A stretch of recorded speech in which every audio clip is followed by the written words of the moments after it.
नदियां और आकाश ध्यान के मौन शिक्षक। प्रस्तावना। संतमत कहता है कि सच्चा ज्ञान बाहर नहीं, भीतर से आता है। लेकिन भीतर जाने की प्रेरणा हमें बार बार प्रकृति से मिलती है। जब हम किसी एकांत पेड़ के नीचे बैठते हैं, बहती हुई नदी को देखते हैं या खुले आकाश को निहारते हैं, तो कोई अदृश्य शक्ति हमें भीतर खींचने लगती है। यह कोई कल्पना नहीं, बल्कि सजीव सत्य है।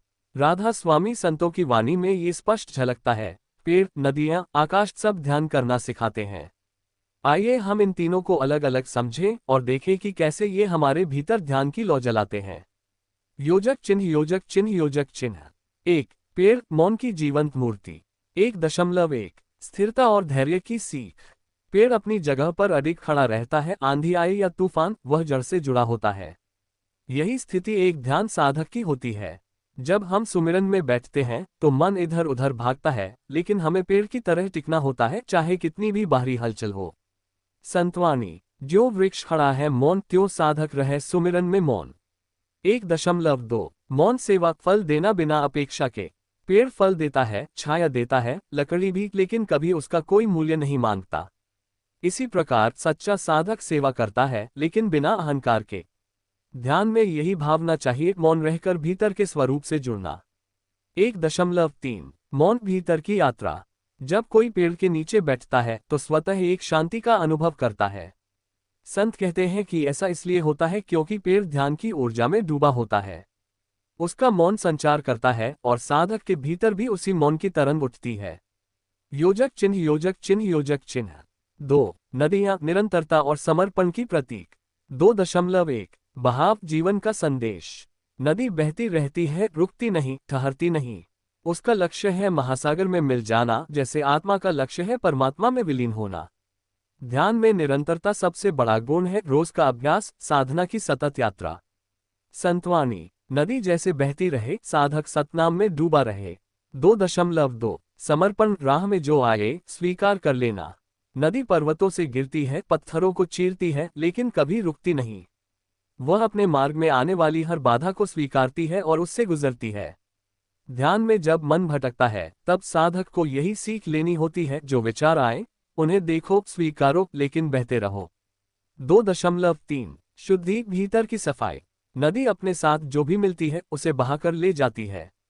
ध्यान भी वैसा ही होता है। जब हम सुमिरन करते हैं तो हमारे विकार, क्रोध, मोह, वासना धीरे धीरे बहने लगते हैं। अंततः आत्मा निर्मल हो जाती है। योजक चिन्ह, योजक चिन्ह, योजक चिन्ह। 3। आकाश, शून्यता और व्यापकता की अनुभूति। 3.1 आकाश की निसीमता, आत्मा की झलक। आकाश की कोई सीमा नहीं, वह सब कुछ समेटे है और फिर भी खाली है। ध्यान भी ऐसा ही होता है। हम भीतर उतरते हैं तो धीरे धीरे सोचें, विचार, अहंकार हटते हैं और अंत में केवल एक खालीपन बचता है, जिसमें परमात्मा का अनुभव होता है। संतवाणी। आकाश की नीरवता में शब्द का नाद सुनाई दे। 3.2 शून्यता, जहां से सब शुरू होता है। ध्यान में जब विचार शून्य हो जाते हैं तब सच्चा अनुभव शुरू होता है। संत इस शून्यता को त्रिकुटी से ऊपर की अवस्था कहते हैं। ये शून्य कुछ नहीं होकर सब कुछ है। 3.3 व्यापकता, कोई बंधन नहीं। आकाश की तरह साधक को भी बंधनों से ऊपर उठना होता है। जाति, धर्म, भाषा, शरीर, मन, इन सब के पार जाकर ही आत्मा अपने सत्य को जान सकती है। ध्यान वही मार्ग है जो इस पार जाने की सीढ़ी बनता है। योजक चिन्ह, योजक चिन्ह, योजक चिन्ह। निष्कर्ष। प्रकृति की वाणी में ध्यान की पुकार। जब हम प्रकृति की ओर खुली आंखों से देखते हैं तो वे मौन में बहुत कुछ कहती हैं। पेड़ हमें स्थिरता और मौन का ध्यान सिखाते हैं, नदियां समर्पण और बहाव का ध्यान, और आकाश हमें विस्तार और शून्यता का ध्यान सिखाता है। ये तीनों स्वयं कोई उपदेश नहीं देते, न कोई शब्द बोलते हैं, परंतु जो सुनना जानता है वह उनके मौन में भी परमात्मा का संदेश सुन लेता है। साखी का सार। जिन्हें देख प्रकृति को मौन, उनके भीतर जगे शब्दों का कौन। राधा स्वामी कहे, जो ध्यान में लीन, वही संत जन सच्चे, वही प्रभु के दीन। प्रकृति से पार, शब्द के पार, सद्गुरु के द्वार। योजक चिन्ह, योजक चिन्ह, योजक चिन्ह। 1। प्रकृति और ध्यान का गूढ़ संबंध। 1.1 प्रकृति, बाह्य से अंतः की सीढ़ी। अब तक हम पेड़, नदियां, आकाश, पंछी आदि के माध्यम से ध्यान की ओर बढ़े। लेकिन संतमत कहता है कि प्रकृति केवल द्वार है, ध्यान का वास्तविक अनुभव उससे पार जाकर होता है। संतवाणी। प्रकृति कहे द्वार तक आओ, भीतर की राह गुरु बताए। जहां न धूप न छाया हो वहां नाम की ज्योति जगाए। 1.2 आत्मा का वास्तविक स्वरूप प्रकृति से भिन्न। प्रकृति पंचमहाभूतों से बनी है, क्षिति, जल, पावक, गगन, समीर। आत्मा इन सब से परे है। ध्यान वह सेतु है जो आत्मा को प्रकृति से ऊपर उठाकर परमात्मा से जोड़ता है। योजक चिन्ह योजक चिन्ह योजक चिन्ह। 2 शब्द ध्यान नाम सुमिरन का अनुभव। 2.1 शब्द जो कंठ से नहीं हृदय से गूंजता है। संत मत में नाम कोई उच्चारण मात्र नहीं बल्कि एक दिव्य ध्वनि है जो आत्मा के भीतर गूंज रही है। इसे शब्द अनहत नाद या अकथ धुन कहा जाता है। जब साधक ध्यान में एकाग्र होता है तब उसे यह ध्वनि सुनाई देती है जो शुरू में घंटी, मुरली, वीणा, शंख या बांसुरी की तरह होती है। संतवाणी शब्द सुने जो अंतर भीतर तज दे जग की चंचल पीर। राह वही है मुक्त की जहां बजे वो धुन गंभीर। 2.2 नाम सुमिरन की महिमा। सुमिरन केवल अभ्यास नहीं, यह आत्मा की सांस है। जैसे शरीर को वायु चाहिए वैसे आत्मा को नाम चाहिए। सद्गुरु द्वारा दिया गया नाम जब मन से जुड़ जाता है तब ध्यान सजीव हो उठता है। योजक चिन्ह योजक चिन्ह योजक चिन्ह। 3 सद्गुरु की कृपा ध्यान की अंतिम कुंजी। 3.1 गुरु ध्यान के द्वार का रक्षक। सद्गुरु बिना ध्यान केवल कल्पना रह जाता है। गुरु ही वह शक्ति है जो साधक को अंतर यात्रा में मार्ग दिखाता है, शब्द से परिचित कराता है और उसे ऊपर की अवस्थाओं तक पहुंचाता है। संतवाणी गुरु बिना गति न कोई पाए, भटक भटक संसार गनवाए। नाम वही जो गुरु मुख बोले, ध्यान वही जो भीतर डोले। 3.2 कृपा जो शब्द को सजीव करती है। कहते हैं सुमिरन तो हर कोई कर सकता है परंतु भीतर की ध्वनि तभी प्रकट होती है जब सद्गुरु की कृपा होती है। वह कृपा हमारे संकल्प को शक्ति देती है और ध्यान को साक्षात्कार बनाती है। योजक चिन्ह योजक चिन्ह योजक चिन्ह। निष्कर्ष ध्यान की पूर्णता। अब तक की यात्रा हमें बताती है कि प्रकृति हमें मौन और शांति की ओर ले जाती है, शब्द ध्यान हमें भीतर के दिव्य नाद से जोड़ता है और सद्गुरु हमें मुक्त कराते हैं। ये तीनों मिलकर ध्यान की पूर्णता की ओर ले जाते हैं जहां आत्मा अपना मूल स्वरूप पहचानती है। साखी सार प्रकृति बतावे राह, शब्द देवे था। गुरु की कृपा से मिले निज घर की चाह। राधा स्वामी कहे ध्यान से बड़ा न ज्ञान। जागो आत्मा छोड़ो ये निद्राभान। पर्वत, चंद्रमा, सूर्य और तितली ध्यान के और 3 शिक्षक। 1 पर्वत स्थिरता और ऊंचाई का ध्यान। 1.1 पर्वत की अडिता। पर्वत हजारों वर्षों तक वहीं खड़े रहते हैं। वे किसी मौसम, आपदा या परिवर्तन से विचलित नहीं होते। ठीक वैसे ही एक साधक को चाहिए कि वह ध्यान के पथ पर अडिग बना रहे, चाहे जीवन में कैसी भी परिस्थितियां आए। संतवाणी मन डोले ना साधक का जो हो पर्वत सम ध्यान में स्थिर। 1.2 ऊंचाई चेतना की चढ़ाई। पर्वत की ऊंचाई आत्मा की ऊंचाई का प्रतीक है। जैसे जैसे हम ध्यान में ऊपर उठते हैं हम माया से दूर और आत्मा के स्वरूप के समीप पहुंचते हैं। ध्यान का अभ्यास हमें त्रिकुटी से ऊपर की अवस्था में पहुंचाता है जहां से नाद सुनाई देता है।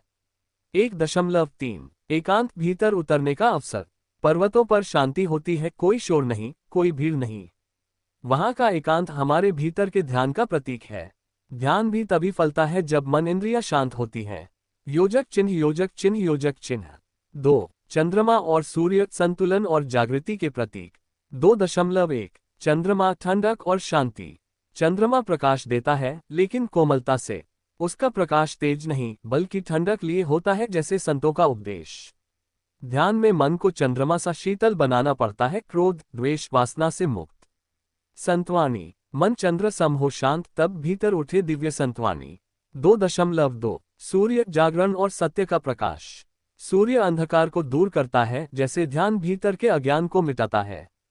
सूरज के उगने से पहले थोड़ी देर अंधकार होता है, ठीक वैसे ही ध्यान की शुरुआत में मन और विचारों की अशांति होती है, परंतु जब शब्द का प्रकाश जागता है तो चेतना प्रकाशित हो जाती है। 2.3 संतुलन दिन और रात। चंद्रमा और सूर्य हमें ये भी सिखाते हैं कि ध्यान में केवल मौन या केवल ऊर्जा नहीं चाहिए, दोनों का संतुलन जरूरी है। कभी कभी ध्यान शीतल अनुभव देता है, कभी ऊर्जा से भर देता है, दोनों में संभाव रखना ही सच्चा अभ्यास है। योजक चिन्ह योजक चिन्ह योजक चिन्ह। 3 तितली परिवर्तन और आत्मविकास का प्रतीक। 3.1 रूपांतरण सूक्ष्म से दिव्यता की ओर। तितली पहले एक कीट होती है, फिर एक कोया बनती है और अंततः एक सुंदर तितली बनकर उड़ती है। ये यात्रा आत्मा की यात्रा के समान है। मनुष्य जब ध्यान करता है तो धीरे धीरे अपने अहंकार, वासनाओं, मोह से मुक्त होता है और आत्मा रूप को पहचानता है। संतवाणी, जो सूक्ष्म से सूक्ष्मतम हो वही आत्मा परम पद को छुए। 3.2 उड़ान, स्वतंत्रता की अनुभूति। तितली धरती से ऊपर उड़ती है लेकिन किसी को नुकसान नहीं पहुंचाती। वो हर फूल का रस लेती है लेकिन फूल को तोड़ती नहीं। ध्यान में साधक भी संसार में रहता है, कर्तव्यों को निभाता है, पर भीतर से निर्लिप्त रहता है। 3.3 रंगों की विविधता, ध्यान के अनुभव। हर तितली अलग रंग की होती है, जैसे हर साधक के ध्यान अनुभव अलग होते हैं। कोई प्रकाश देखता है, कोई शब्द सुनता है, कोई शांति का रस पाता है, परंतु सबका लक्ष्य एक ही होता है, आत्मा का मिलन। योजक चिन्ह, योजक चिन्ह, योजक चिन्ह। निष्कर्ष, प्रकृति का अगला संकेत। इन 3 प्रतीकों पर्वत, चंद्रमा, सूर्य और तितली से हमें ये शिक्षा मिलती है कि ध्यान केवल कोई तकनीक नहीं बल्कि जीवन के हर पहलू से जुड़ी साधना है। प्रकृति हर क्षण हमें ध्यान के पथ पर चलने का निमंत्रण देती है। जो सुनना जानता है, जो देखना जानता है, उसके लिए हर कण गुरु बन जाता है। पंछी, हवाएं, रात्रि और सूर्योदय, ध्यान के सूक्ष्म संकेत। योजक चिन्ह, योजक चिन्ह, योजक चिन्ह। 1. पंछी, आत्मा की स्वतंत्रता का प्रतीक। 1.1 उड़ान, बंधनों से परे। पंछी आकाश में उड़ता है, न किसी सीमा में बंधता है और न किसी दिशा का गुलाम होता है। ऐसे ही आत्मा भी अपनी मूल अवस्था में पूर्ण स्वतंत्र है। ध्यान उसी उड़ान की तैयारी है जब आत्मा शरीर, मन, माया के पिंजरे से निकलकर परमात्मा की ओर उड़ने लगती है। संतवाणी, पंख फैलाए आत्मा, शब्द दिशा में जाए, बंधनों को तोड़कर निज घर वापस आए। 1.2 घोंसला, संसार में रहते हुए निर्विकारी। पंछी अपना घोंसला बनाता है लेकिन उसमें मोह नहीं करता, समय आने पर उड़ जाता है।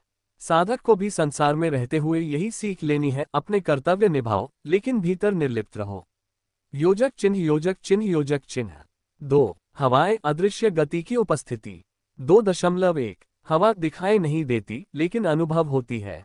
जैसे हवा को हम देख नहीं सकते लेकिन महसूस कर सकते हैं, वैसे ही ध्यान का अनुभव भी बाहरी इंद्रियों से नहीं होता, वह भीतर की संवेदना से होता है।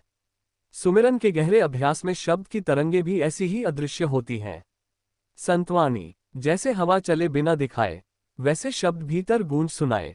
2.2 शुद्धिकरण, हवा की तरह ध्यान भी विकार हटाए। हवा जब बहती है तो वह गंदगी को दूर कर वातावरण को साफ करती है। ध्यान भी ऐसा ही करता है, भीतर के क्रोध, अहंकार और वासनाओं को साफ करता है। नियमित सुमिरन से मन शुद्ध और शांत होता है। योजक चिन्ह, योजक चिन्ह, योजक चिन्ह। 3. रात्रि, अंधकार में खोज का प्रतीक।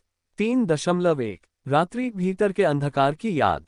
रात का समय शांत होता है लेकिन साथ ही अंधकार से भरा होता है। ध्यान की पहली अवस्था भी ऐसी होती है, भीतर अंधकार, भ्रम, विचारों का शोर। लेकिन ये समय आवश्यक है क्योंकि यहीं से खोज शुरू होती है। 3.2 निस्तब्धता, गहराई में उतरने का अवसर।